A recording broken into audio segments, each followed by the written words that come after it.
Gandang umaga guys. Magbabalik na naman tayo sa ating channel guys.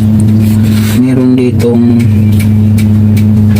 power supply ng washing machine, yung automatic washing machine guys. Hindi ito gumagana guys. Ganito na yung dinala ko kasi siniservisan ko to guys doon sa kaibigan ko. Yun ang problema niya, hindi siya nag-power dito. So guys, papakita ko sa inyo guys kung paano to siya gagalawin. Okay guys, ayan na siya guys. Inano ko na lang siya ng panghinang dito kasi hindi siya mabuksan pa. Hindi mo ano dito guys, chinecheck ko na rin yung power button niya, kaso nga lang okay naman yung switch niya dito guys. Ito siya pero wala pa rin guys, wala talaga. Chinecheck ko na siya, meron siyang 15 volts dito, tsaka meron siyang supply guys patungo dito. Meron siyang supply, so walang problema yung supply niya ito, walang problema ito. Meron siyang supply dito lahat niya gumagana kasi meron siyang supply.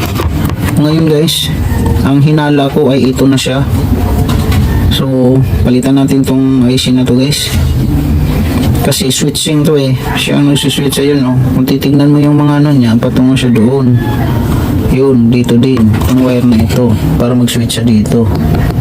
So wala siyang switch, hindi siya gumagana tong icing to. Guys, ayan, bibilhan muna natin to ng IC agad. Ayan na guys, nakabili na tayo ng IC. Ayan, isang piraso. Yung number niya ay kailangan original ang ilagay mo guys. Number niya ay 2008 2008.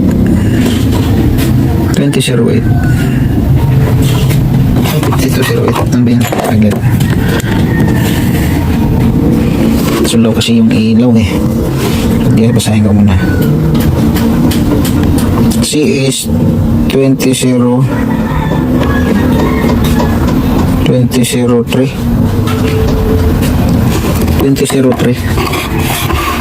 Yun, ikabit natin guys.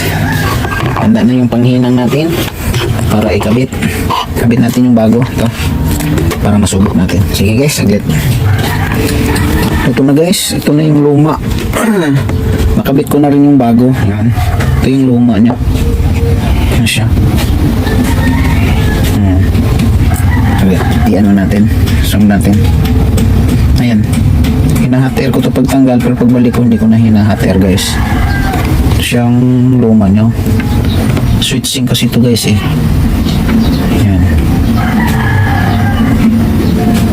Tandaan nyo guys kung sino ang makasalubong ng ganitong klaseng power supply.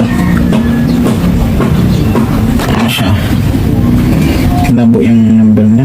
Malit kasi itong IC na ito guys Ayan CH2003 CB. Ganon din ang kinabit natin doon guys.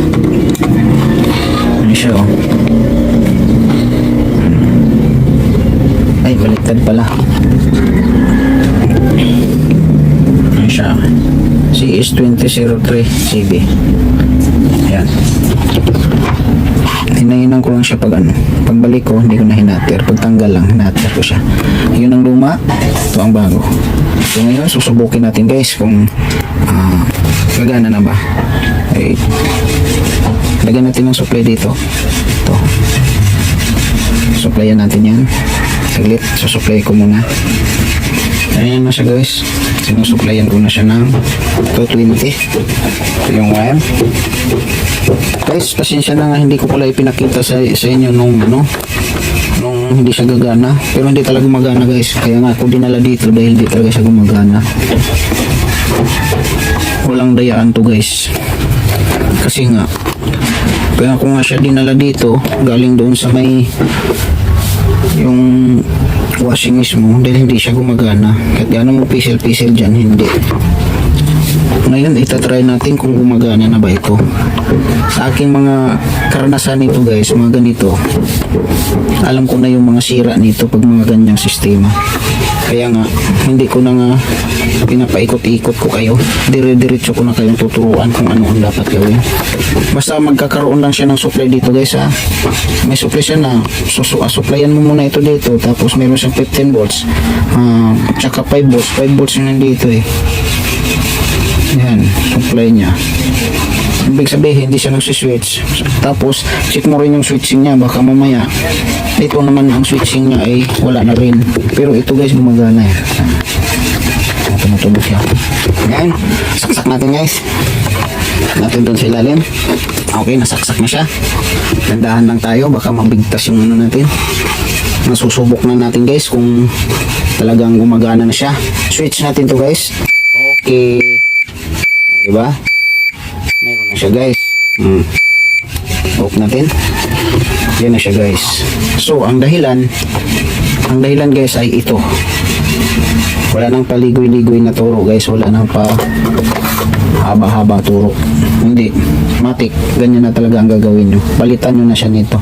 Nabili ko lang din to guys sa Lazada. Wala sa Lazada eh.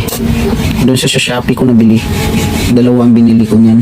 Yung isa, yun ay kinakabit ko. Sige guys, ito bubunutin ko muna to. Yan. So dahil noon,